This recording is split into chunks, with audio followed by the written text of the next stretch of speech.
अस्सलामुअलैकुम।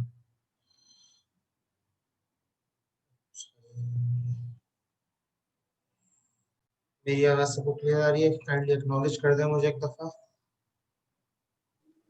हम लोग डिस्कशन स्टार्ट करें अपनी।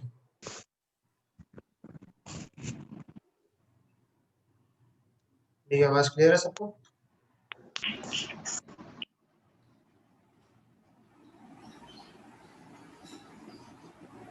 ऐड के बाद आ जाए बेशक।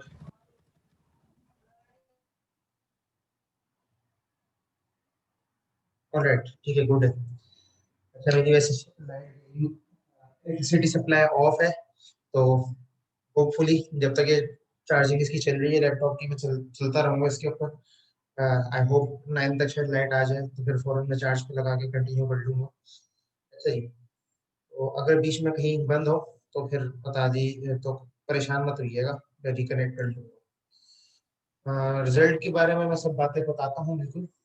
एक्चुअली मसला ये है कि मेरे मुझे करना था आप लोग पेपर चेक, लेकिन आप लोगों के स्टूडेंट्स आपके सेक्शन में यानी बहुत सारे हैं। यानी अगर मैं आपका पेपर चेक करने बैठता हूँ, इवन एक क्विज चेक करने ही बैठता हूँ, तो मुझे मतलब उसके लिए 2 से ढाई घंटे तकरीबन चाहिए होते हैं। एक चीज को चेक करके उसको फाइनलाइज करने के लिए, एक इवन छोटा सा क्विज भी हो, क्योंकि 3 आईडीज हैं और सब में अच्छा खासा स्टूडेंट्स हैं।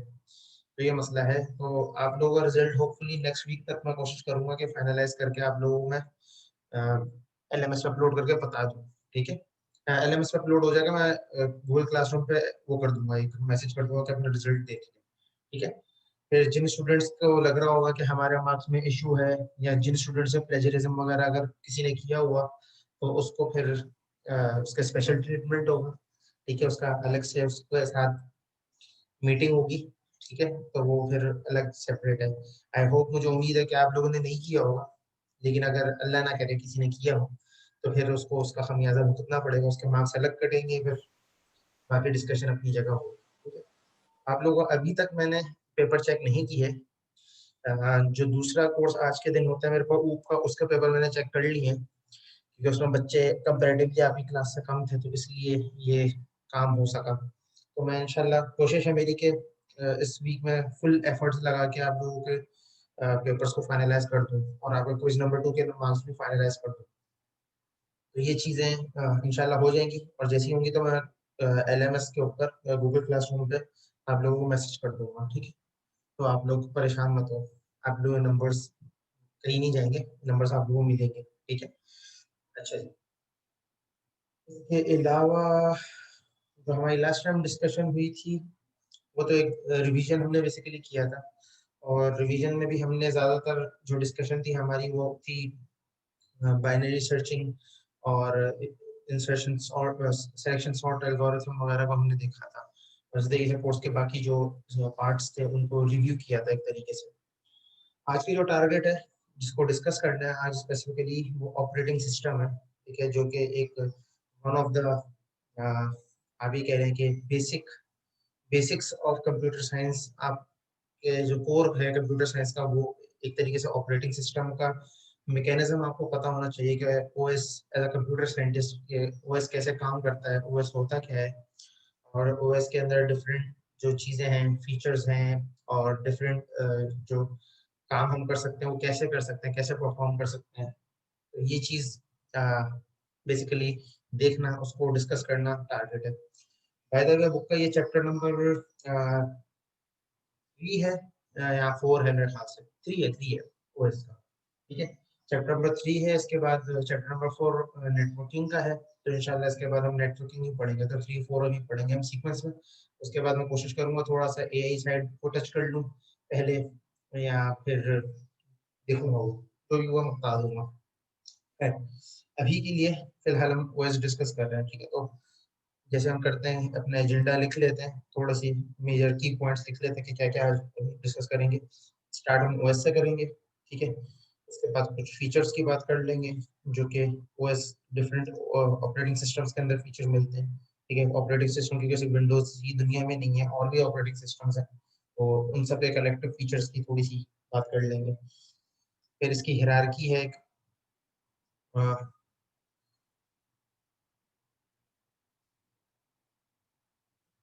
सॉफ्टवेयर जिसमें आपका ओएस भी आता है, ठीक है, कि ऑपरेटिंग सिस्टम भी एक is a kind of as a type of software, ठीक है।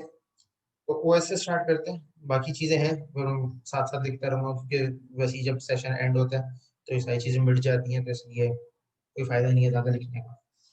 अच्छा जी, ऑपरेटिंग सिस्टम की अगर बेसिक डेफिनेशन की बात करें या बेसिक्स की बात करें, तो operating system is basically a layer between software and hardware, ठीक है।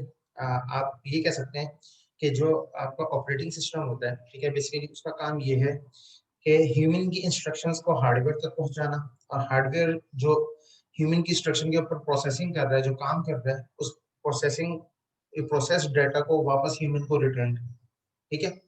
तो मेजर या की जो कंट्रीब्यूशन है ऑपरेटिंग सिस्टम का, वो यही है कि आप जो भी इंस्ट्रक्शन दे रहे हैं, मिसाल के तौर पे एक फाइल ओपन कर दो वर्ड की, या मेरे एक सॉफ्टवेयर इंस्टॉल कर दो, या जूम ओपन कर दो, या गूगल क्रोम ओपन कर दो, माइक्रोसॉफ्ट एज ओपन कर दो, एक्रोबैट पीडीएफ ओपन कर दो, कोई भी चीज ओपन कर दो या क्लोज कर दो, या अपडेट कर दो, डिलीट कर दो, ये सारे जो हम डेली रूटीन में जो काम कर रहे होते हैं कंप्यूटर में, उन सारे काम का रिस्पॉन्सिबल हमारा ऑपरेटिंग सिस्टम होता है, ठीक है। ऑपरेटिंग सिस्टम के अंदर भी बहुत सारे और छोटे छोटे मॉड्यूल्स या छोटे छोटे और सॉफ्टवेयर्स भी होते हैं जिनको वो यूज करते हुए काम कर रहा होता है, लेकिन एट द टॉप एंड जो है आपका ऑपरेटिंग सिस्टम ही ये सारा काम करके आपको दे रहा होता है, ठीक है। यहाँ आप ये कह लें कि आपका वास्ता जो पड़ता है वो ऑपरेटिंग सिस्टम से पड़ता है। मिसाल के तौर पे इसकी अगर रियल लाइफ एग्जांपल देखना चाहें तो बहुत इजी है। मिसाल के तौर पे हम एनआईसी बनवाना चाहते हैं, या आप एनआईसी बनवाने चाहते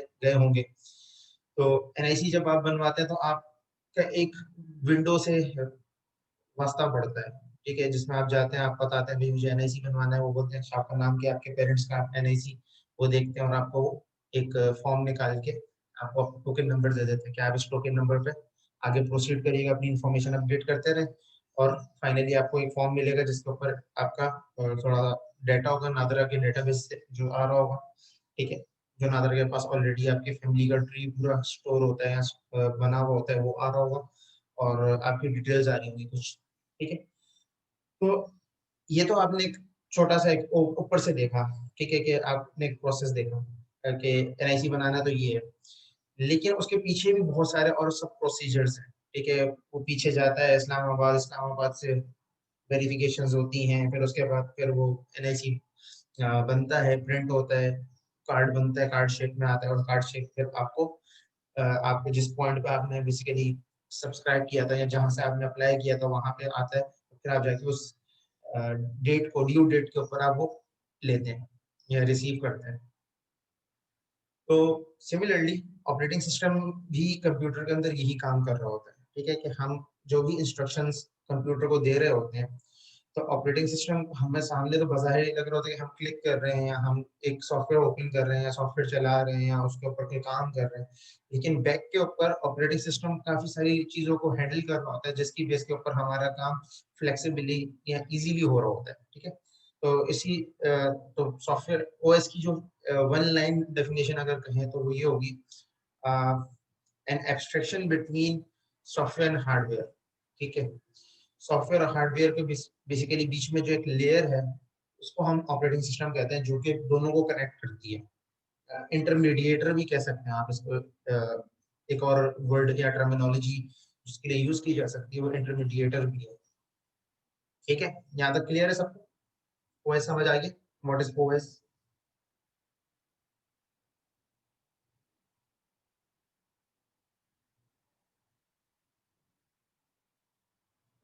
ठीक है। अच्छा जी, वॉइस ब्रेक हो रही है, वॉइस हो सकता है बीच बीच में हो सकता है थोड़ा सा ब्रेक हो रही हो, वो इलेक्ट्रिसिटी का इशू मैंने बताया था स्टार्टिंग में, तो थोड़ा सा करती है इशू। मोबाइल डाटा थोड़ा बहुत प्रॉब्लम करता ही है। मैं सोच रहा हूँ नेक्स्ट टाइम से मैं कैंपस चले जाया करूँ क्लास लेने के लिए, मतलब स्टूडेंट्स नहीं आए, खाली मैं मतलब चले जाऊँ, लेकिन वो देखेंगे, नेक्स्ट टाइम देखेंगे। खैर, अच्छा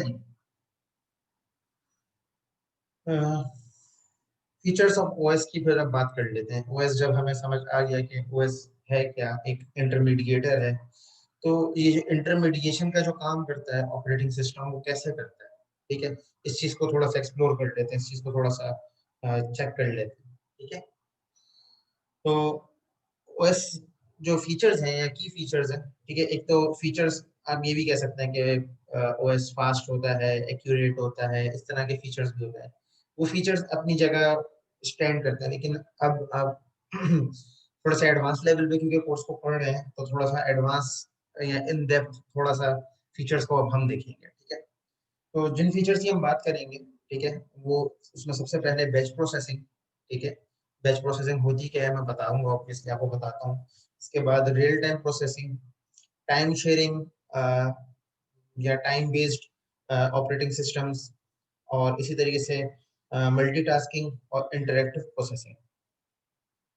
तो ये डिफरेंट फीचर्स हैं जो हमारा ऑपरेटिंग सिस्टम यूटिलाइज करते हुए हमारी जॉब को कर रहा होता है, ठीक है।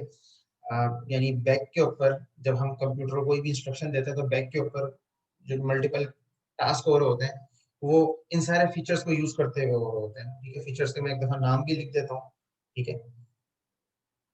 वन इज बैच प्रोसेसिंग, सबसे पहले डिस्कस करेंगे। उसके बाद है रियल टाइम प्रोसेसिंग, ठीक है। उसके बाद है टाइम शेयरिंग, ठीक है। टाइम शेयरिंग प्रोसेसिंग को डिस्ट्रीब्यूटेड कंप्यूटिंग भी बोला जाता है, जिसके अंदर आपका क्लाउड कंप्यूटिंग वगैरह आता है, ठीक है। क्लाउड कंप्यूटिंग अगर समझना चाहे आसान लफ्जों में, क्लाउड कंप्यूटिंग ये है कि आपका कंप्यूटर इंडिपेंडेंट ऑफ लोकेशन हो जाता है, कि आपका कंप्यूटर कहीं भी पड़ा हुआ है, आप उसको बस एक्सेस कर रहे हैं, ठीक है, आसान लफ्जों में। तो उसमें डिफरेंट चीजें हैं, सॉफ्टवेयर एज अ सर्विस है, हार्डवेयर एज अ सर्विस है, इंफ्रास्ट्रक्चर एज अ सर्विस है, अब एआई एज अ सर्विस भी आ गया है, डेटाबेस एज अ सर्विस भी आ गया है। तो डिफरेंट चीजें इसमें जैसे जैसे डेवलपमेंट्स हो रही हैं, तो ये चीज भी एनहेंस हो रही है, ठीक है। इसके अलावा मल्टीटास्किंग है, इंटरेक्टिव प्रोसेसिंग, तो ये कुछ फीचर्स हैं, आप ये कह सकते हैं कि फीचर्स हैं जिनको यूज करते हुए आज के लेटेस्ट जितने भी ऑपरेटिंग सिस्टम्स हैं वो काम करते हैं, ठीक है। ऑपरेटिंग सिस्टम से मकसद विंडोज भी है, ऑपरेटिंग सिस्टम से मकसद लिनक्स भी है, ऑपरेटिंग सिस्टम से मकसद मैकिंटोश भी है, ठीक है। ऑपरेटिंग सिस्टम से मकसद यूनिक्स भी है। तो डिफरेंट ऑपरेटिंग सिस्टम्स हमारे पास एग्जिस्ट करते हैं, ठीक है। और जो एंड्रॉयड है, एंड्रॉयड भी एक लिनक्स का ही वर्जन है, ठीक है। जो हम एंड्रॉयड फोन यूज करते हैं उसके अंदर जो ऑपरेटिंग सिस्टम रन हो रहा है, वो भी एक लिनक्स ऑपरेटिंग सिस्टम का ही एक वर्जन है, ठीक है। वो फॉर ऑप्टिमाइज्ड फॉर मोबाइल्स है, आप ये कह सकते हैं आप, ठीक है। अच्छा जी। तो सबसे पहले बैच प्रोसेसिंग को डिस्कस कर लेते हैं। बैच प्रोसेसिंग को डिस्कस करने से पहले आपको पता होना चाहिए कि प्रोसेसिंग खुद क्या होती है, ठीक है। आवाज डिस्टॉर्ट हो रही है, अभी भी हो रही है, मेरे पास से तो सही आ रहा है, क्योंकि अगर मेरे पास आता है फौरन मेरे पास एरर आ जाता है, तो मैं उसी स्लो हो जाता हूँ, अपना पेस कहने बात करने का स्लो कर लेता हूँ। अभी भी डिस्टॉर्शन हो रही है।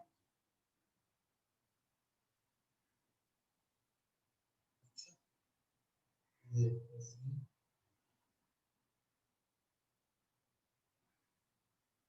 मेरे पास तो सही चल रहा है। हम्म, अभी भी हो रही है।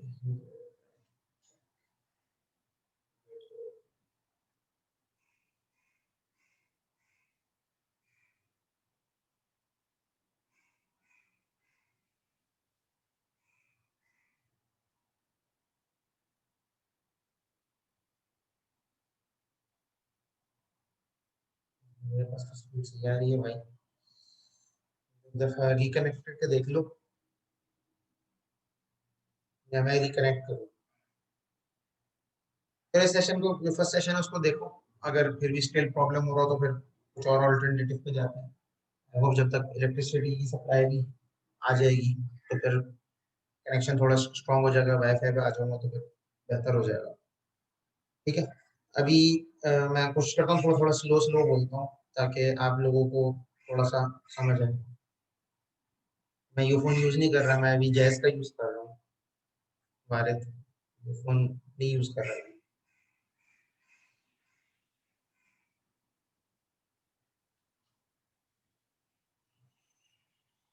अब मेरे पास एरर आया है, your internet connection is unstable. आवाज आ रही है मेरी?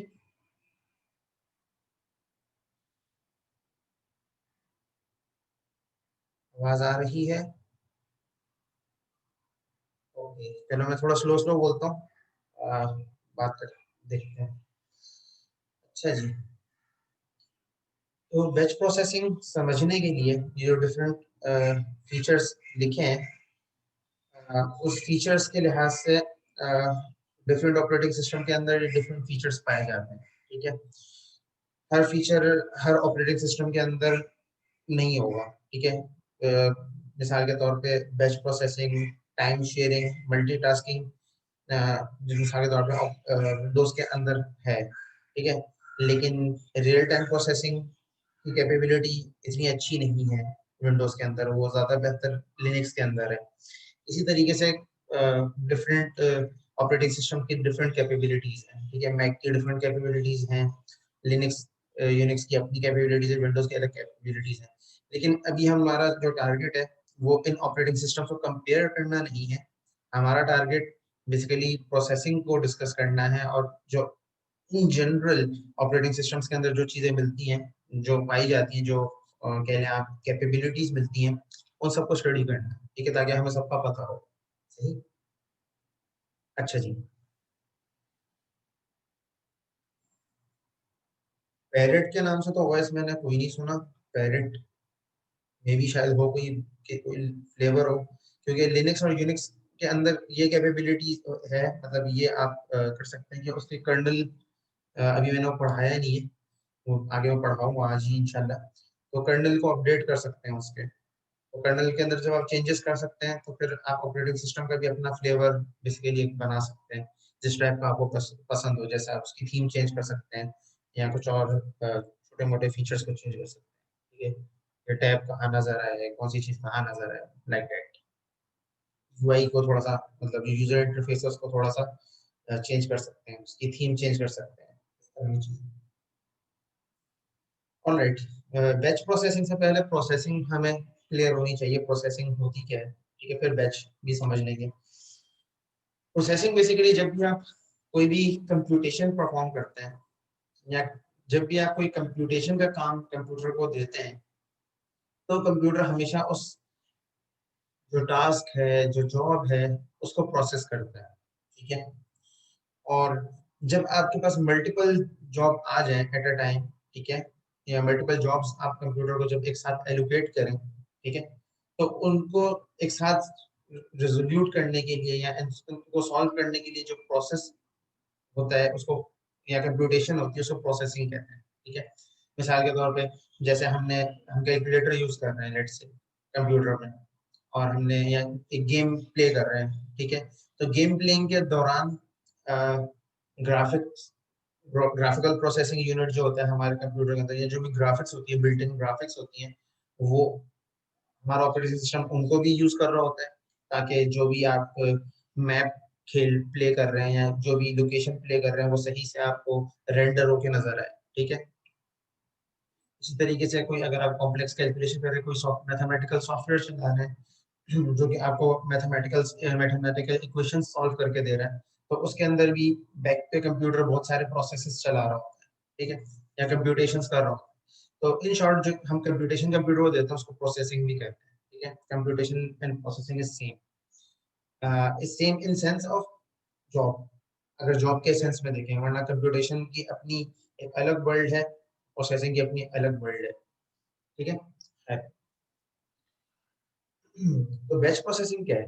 बैच प्रोसेसिंग बेसिकली ये है कि जब आपके पास थाउजेंड्स या हंड्रेड्स ऑफ जॉब्स हो, तो instead of doing job one by one, आप क्या करते हैं, सिमिलर जॉब्स के बैचेस बना देते हैं। ठीक है, जिस तरीके से हम यूनिवर्सिटी में लेट्स से इनरोल होते हैं, जैसे आप लोग इनरोल हुए। ठीक है, तो आप लोग FA 2020 फॉल 2020 में इनरोल्ड है, ठीक है, तो आपका जो बैच है वो फॉल 2020 कहलाएगा, ठीक है। इसी तरीके से जो आपसे पहले रजिस्टर हुए थे बच्चे, उनका स्प्रिंग 2020 होगा। इसी तरीके से जो उनसे पहले हुए थे उनका फॉल 2019 होगा, और इस तरीके से आपके बैचेस बने हैं, यानी वो ग्रुप ऑफ स्टूडेंट्स जो इस साल इस टाइम फ्रेम के अंदर आए, ठीक है। इसी तरीके से वो जॉब जो इस टाइम फ्रेम के अंदर आई, जो इस टाइम स्पेन के अंदर आई, उनका एक बैच बना दो। तो इससे होता क्या है कि आपकी जो प्रोसेसिंग है या कंप्यूटर की जो कैपेबिलिटीज हैं, हार्डवेयर कैपेबिलिटीज, जो कोर्स हैं, जो ग्राफिक प्रोसेसिंग यूनिट है, उसकी यूटिलाइजेशन बेहतर हो जाती है। तो बैच प्रोसेसिंग के लिए एक पाइपलाइन फॉलो होती है। मैं पाइपलाइन लिख भी देता हूँ ताकि ज्यादा बेहतर क्लियर हो जाए। पाइपलाइन से चीज बेहतर क्लियर होती है। बैच प्रोसेसिंग को जब आपने परफॉर्म करना है तो उसके लिए आपको जॉब स्केड्यूलिंग करनी पड़ती है। और जॉब स्केड्यूलिंग के लिए, या शेड्यूलिंग बोल रहे हैं आप इसको, स्केड्यूलिंग अगर आपको सही नहीं लग रहा, तो जॉब स्केड्यूलिंग या जॉब शेड्यूलिंग के लिए आपको जॉब शेड्यूलर चाहिए होता है। बेसिकली ये भी एक सॉफ्टवेयर ही होता है जिसका काम, जो मल्टीपल जॉब आ रही होती है उनको बेसिकली वो करना है, मैनेज करना है कि कौन सी जॉब कैसे एग्जीक्यूट हो, कौन सी जॉब किसके बाद एग्जीक्यूट हो, ठीक है। जिस तरीके से हमने प्रोग्राम काउंटर पढ़ा था जब हम रजिस्टर्स को पढ़ रहे थे, तो जॉब्स के लिहाज से कह लें, एक तरीके से कह लें ये प्रोग्राम काउंटर है, ठीक है, जब प्रोसेसिंग के लेवल के ऊपर, ठीक है। अच्छा, जब आपका जॉब शेड्यूलर काम कर रहा होता है तो ऑब्वियसली उसको जॉब के लिए जॉब्स की क्यू बनानी पड़ेगी, ठीक है, क्यू को मेंटेन करना पड़ेगा। और क्यू मेंटेन करने की क्यों जरूरत है? ताकि पता चल सके कि कौन सी जॉब कब आई थी। Same work as program counter, ठीक है। और जब जॉब क्यू हो जाती है तो फिर जॉब को एग्जीक्यूट करवाना है, हमारा ये काम होता है नेक्स्ट। एग्जीक्यूट जॉब या जॉब एग्जीक्यूशन भी लिख सकते हैं उसको।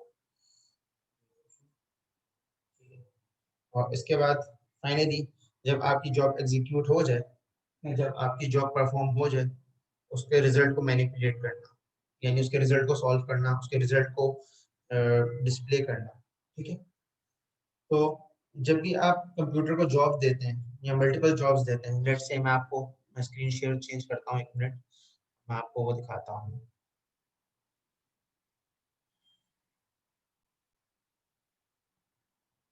टास्क मैनेजर, टास्क मैनेजर भी कंप्यूटर की हमारी एक यूटिलिटी है, ठीक है, जो कि बेसिकली जिसका काम ये होता है कि हमें स्टेटस दिखा रहा होता है पूरे सिस्टम का, ठीक है। तो अभी जो मेरा सिस्टम है, ठीक है, तो उसकी जो कैपेबिलिटी है वो 25% अभी यूज हो रही है, लेट्स से, ठीक है। और जो प्रोसेसर की स्पीड है अभी वो ये 1.9 और 2.7 गीगाहर्ट्ज इन बिटवीन चल रही है, ठीक है। और 173 प्रोसेसेस चल रहे हैं। तो इन प्रोसेसेस जो चल रहे हैं, ठीक है, इनके पीछे बैचेस बेसिकली बने हुए होंगे, ठीक है। मिसाल के तौर पर बहुत सारी एप्लीकेशंस अभी यहाँ पे रन हो रही है, ठीक है, सर्विसेज बहुत सारी रन हो रही हैं, ठीक है, सारी सर्विसेज, बहुत सारी थाउजेंड्स ऑफ सर्विसेज हैं, कुछ स्टॉप है, कुछ रनिंग है, कुछ और काम कर रही हैं, ठीक है। ये भी सर्विसेज हैं, मतलब ये एप्लीकेशंस हैं, इन एप्लीकेशंस को चलाने के लिए डिफरेंट सर्विसेज यूज करनी है, ये ऐप हिस्ट्री, ये बेसिकली वो है कि कितना टाइम किसने लिया और कौन सी एप्लीकेशन कितना टाइम से चल रही है, लेट्स से, ठीक है। तो इस तरीके से बेसिकली हमारा ऑपरेटिंग सिस्टम जो है वो जॉब्स को मेंटेन करता है, कि जब आपके पास थाउजेंड्स या मल्टीपल इंस्ट्रक्शंस आ जाती हैं, थाउजेंड्स ऑफ इंस्ट्रक्शंस आ जाती हैं, तो उनको सॉल्व करने के लिए instead of solving one by one, वो उसके बैचेस बना देता है और बैच बाय बैच उसको सॉल्व करता है। तो बैच बाय बैच सॉल्व करने से फायदा ये होता है कि टाइम यूटिलाइजेशन जो है, आपके सीपीयू की यूटिलाइजेशन है वो बेहतर हो जाती है। वरना आपका सीपीयू जो है वो हमेशा 100% ही यूटिलाइजेशन पे रहेगा, कभी भी वो कम पे नहीं आएगा। अगर कम पे उसे लाना है तो उसको आपको स्प्लिट करना पड़ेगा, उसको डिवाइड करना पड़ेगा। तो उस डिवीजन के लिए या अपनी जो जॉब है उसको, उसकी डिवीजन के लिए एक टेक्निक ये बैच प्रोसेसिंग की है। बैच प्रोसेसिंग क्लियर है सबको? बैच प्रोसेसिंग समझ आ गया?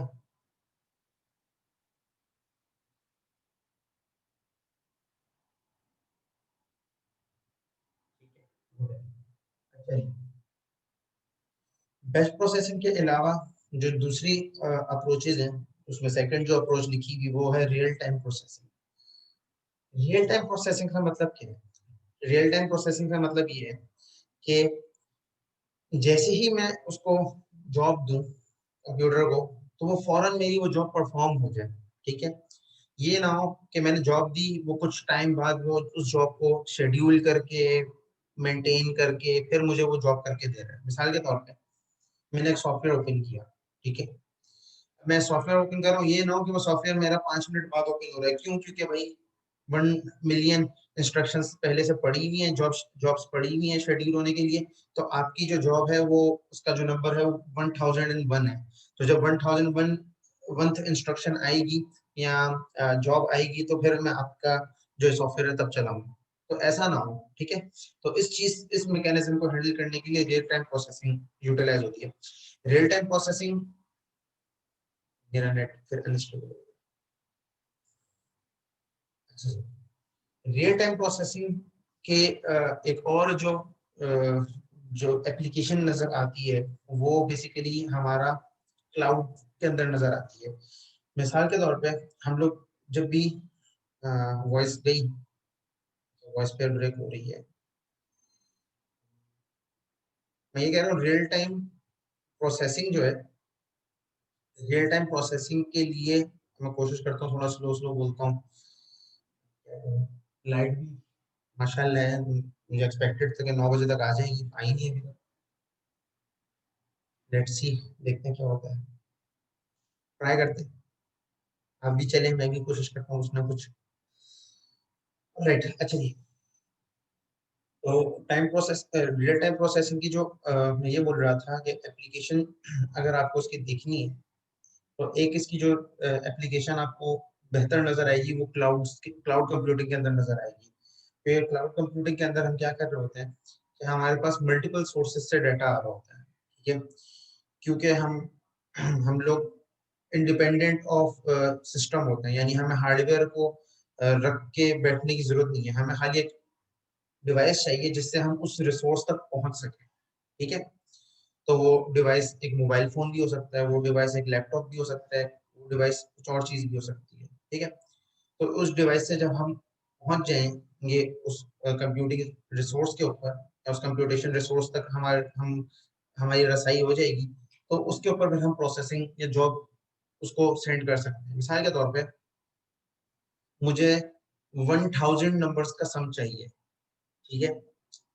1000 नंबर्स का सम करना कोई बड़ी जॉब नहीं है, कोई मुश्किल जॉब नहीं है, लेकिन समझाने के लिए। और ये 1000 जो नंबर्स हैं, ये अलग अलग कंप्यूटर से लेट से आ रहा है, ठीक है। मिसाल के तौर पे मुझे वर्ल्ड का एवरेज वेदर बताना है, ठीक है, आज का। तो मैंने क्या किया कि एक मैसेज ब्रॉडकास्ट किया, और मेरी जो क्लाउड सर्विस है वो बेसिकली वेदर फोरकास्टिंग की सर्विस है। तो अब सब उसमें जो जो अलग अलग मेरे मेंबर्स हैं, अलग अलग कंट्रीज में बैठे हुए हैं, ठीक है, वो अपना अपना इनपुट देंगे कि लेट्स से अभी कराची में या पाकिस्तान में एवरेज 30 डिग्री सेंटीग्रेड है। इसी तरीके से कोई बोलेगा नॉर्वे में लेट्स से -1 सेल्सियस आज का एवरेज टेम्परेचर है। इसी तरीके से यूएस के अंदर ये टेम्परेचर है, सऊदीया के अंदर ये टेम्परेचर है, दुबई के अंदर ये टेम्परेचर है। तो डिफरेंट ये सारे मेरे पास इनपुट्स आ गए। तो इन सारे इनपुट्स को कंसोलिडेट करके प्रोसेस करना इन रियल टाइम, ठीक है। यानी मैं बस उसको डेटा दूं और वो मुझे साथ साथ आंसर दे, ठीक है। तो ये बेसिकली रियल टाइम प्रोसेसिंग है, ठीक है। ये भी एक ऑपरेटिंग सिस्टम का फीचर है कि जो लेटेस्ट ऑपरेटिंग सिस्टम्स हैं उनके अंदर रियल टाइम प्रोसेसिंग कैपेबिलिटी होती है कि आप अगर मल्टीपल सोर्सेज से भी अगर आपके पास डाटा आ रहा है, तो आप उसको इन रियल टाइम या क्विकली उनको आप सॉल्व कर सकते हो, कंप्यूट कर सकते हो। ठीक है, रियल टाइम प्रोसेसिंग क्लियर है?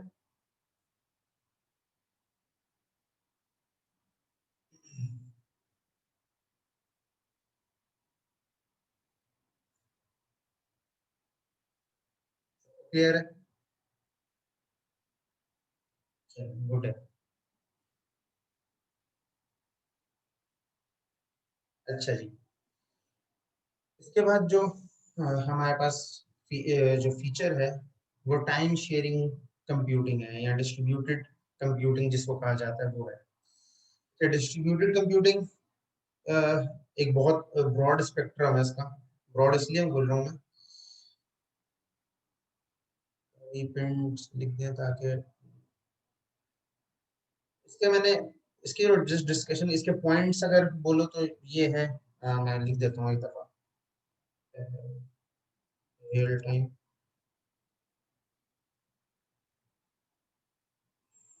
इसमें obviously job scheduling, job queue की तो जरूरत होगी।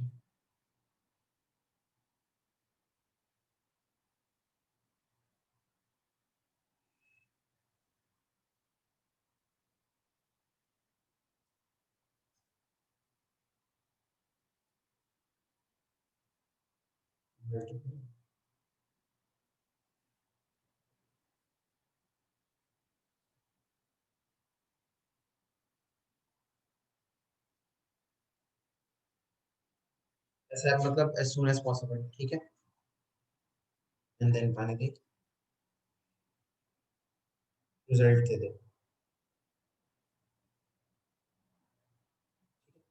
रियल टाइम प्रोसेसिंग का ये एक कह सकते हैं पॉइंट्स सॉर्ट ऑफ, ठीक है। इसके अलावा हमारे पास टाइम शेयरिंग बेस्ड कंप्यूटिंग भी है, या time sharing processing distributed computing भी जिसको बोला जाता है। मैं क्या रिपीट कर दूं अशर? सर क्या रिपीट कर दूं?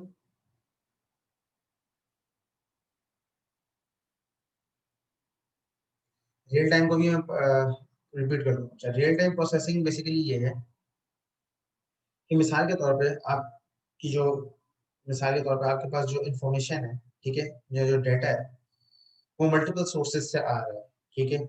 या आपकी अगर आप जो जॉब परफॉर्म कर रहे हैं वो जॉब मल्टीपल सोर्सेज रिक्वायर करती है एग्जीक्यूशन के लिए, ठीक है।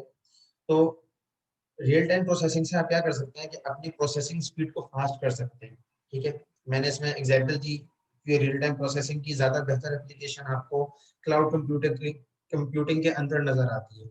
क्लाउड कंप्यूटिंग के अंदर हम लोग क्या कह रहे होते हैं क्लाउड के अंदर, कि अगर मिसाल के तौर पे हम किसी भी डिफरेंट सोर्सेस या डिफरेंट पॉइंट्स से हम डाटा बेसिकली एक सीपीयू को दे सकते हैं, ठीक है। यानी मिसाल के तौर पे मैं अपने फोन से भी डाटा सेंड कर सकता हूँ, आप अपने लैपटॉप या फोन से डाटा सेंड कर सकते हो, इस तरीके से बाकी सारे भी सेंड कर सकते हैं क्लाउड पे डाटा, ठीक है। तो मैंने एक एग्जांपल डिस्कस करी इसके लिए कि मिसाल के तौर पर अगर वेदर फोरकास्टिंग की मेरी सर्विस है और वो क्लाउड के ऊपर रन हो रही है और मैं ये चाह रहा हूँ कि वर्ल्ड वाइड एवरेज कैलकुलेट करूँ, तो मैंने क्या किया कि मेरे जितनी भी टीम मेंबर्स है फॉर लेट्स से वो दुनिया के हर कोने में एक एक बंदा बैठा हुआ है, तो मैंने बोला भाई पाकिस्तान वाला बंदा पाकिस्तान का एवरेज वेदर मुझे बता दे, आज टेम्परेचर। इसी तरीके से नॉर्वे वाला नॉर्वे का बता दे, रशिया वाला रशिया का बता दे, सऊदीया वाला सऊदीया का बता दे। और डिफरेंट रीजन्स में जो लोग हैं वो अपने अपने कंट्री वाइड मुझे एवरेज टेम्परेचर बता दे, तो मैं वर्ल्ड वाइड एवरेज टेम्परेचर बता सकता हूँ। तो इस चीज को प्रोसेस करने के लिए क्या चाहिए, हमें जॉब शेड्यूलिंग शेड्यूलर चाहिए होगा, ताकि वो क्यू बेसिकली मेंटेन हो सके, जो डिफरेंट जगहों से डेटा आ रहा है वो गैदर हो जाए और उसको कंसोलिडेट करके एग्जीक्यूट कर दे। यानी क्विकली जो भी आपका डेटा आया उसको प्रोसेस करके आपको रिजल्ट जनरेट करके दे दे। ये काम होता है रियल टाइम प्रोसेसिंग का, कि इन क्विकली रिस्पॉन्ड या क्विकली प्रोसेसिंग योर डेटा, ठीक है।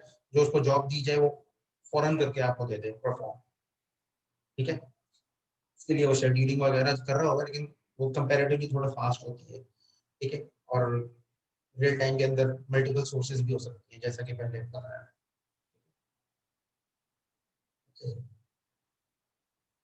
इसके अलावा फिर नेक्स्ट है टाइम शेयरिंग और डिस्ट्रीब्यूटेड कंप्यूटिंग, ठीक है। तो टाइम शेयरिंग बेस्ड कंप्यूटिंग जो होती है, डिस्ट्रीब्यूटेड कंप्यूटिंग जो होती है, बेसिकली उसमें हम क्या कर रहे होते हैं,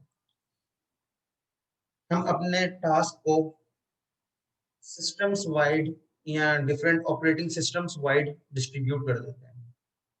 का मतलब क्या है सिस्टम वाइज या ऑपरेटिंग सिस्टम वाइड डिस्ट्रीब्यूट करने का? इसका मतलब ये है कि मिसाल के तौर पर डिस्ट्रीब्यूटेड सिस्टम या टाइम शेयरिंग ओएस जो होते हैं या टाइम शेयरिंग प्रोसेसिंग जो होती है, उसमें लाजमी नहीं है कि आप एक ही ऑपरेटिंग सिस्टम के ऊपर काम कर रहे हो। आपके पास हो सकता है कि आप एक डिस्ट्रीब्यूटेड सिस्टम बना हुआ है, ठीक है, और उसके जो बैक के ऊपर मल्टीपल ऑपरेटिंग सिस्टम्स चल रहे हैं, ठीक है। तो जो आपके डिफरेंट ऑपरेटिंग सिस्टम से जो रिस्पॉन्सेज आ रहे हैं या डिफरेंट ऑपरेटिंग सिस्टम्स की जो कनेक्शन है, ठीक है, उनको मेंटेन करना is the task of distributed computing, ठीक है। इसमें टाइम शेयरिंग की बात कहाँ से आ गई? टाइम शेयरिंग की बात इस तरीके से आ गई कि इसमें कॉन्सेप्ट होता है क्लॉक का, ठीक है। कि मिसाल के तौर पे हमारे पास मल्टीपल जॉब्स हैं, ठीक है, और वो multiple jobs multiple operating system से आ रही है, लेट्स से, ठीक है। तो अगर एक बंदे ने जॉब मुझे सेंड करी मिसाल के तौर पे प्रोसेस करने के लिए, या मैंने लेट्स से एक ईमेल करी और वो ईमेल सेंड करनी है मुझे, ठीक है, वॉइस नहीं आ रही। मेरी तरफ से तो सही चल रहा है भाई।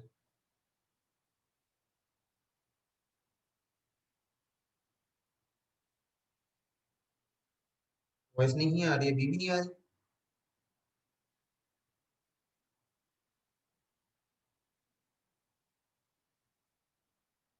आ रही है, अच्छा। वैसे भी जो सेशन ऑन होने ऑफ होने वाला है, 3 मिनट्स रह गए। हाँ, मैं रिस्टार्ट कर लेता हूँ, चेक कर लेंगे, अगर प्रॉब्लम होगी तो फिर मुझे पता, मैं देख लूंगा। रिकॉर्डिंग में तो इंशाल्लाह आई होप कि प्रॉब्लम नहीं होगी, क्योंकि वो तो लोकल हो रही होती है तो उसमें इतना प्रॉब्लम नहीं होता। मैं सेशन रिस्टार्ट करता हूँ, फिर इंशाल्लाह आई होप कि शायद ये छोटा मोटा जो प्रॉब्लम है रिजॉल्व हो जाए, ठीक है। फिर टाइम शेयरिंग को आगे डिस्कस करें। हाँ,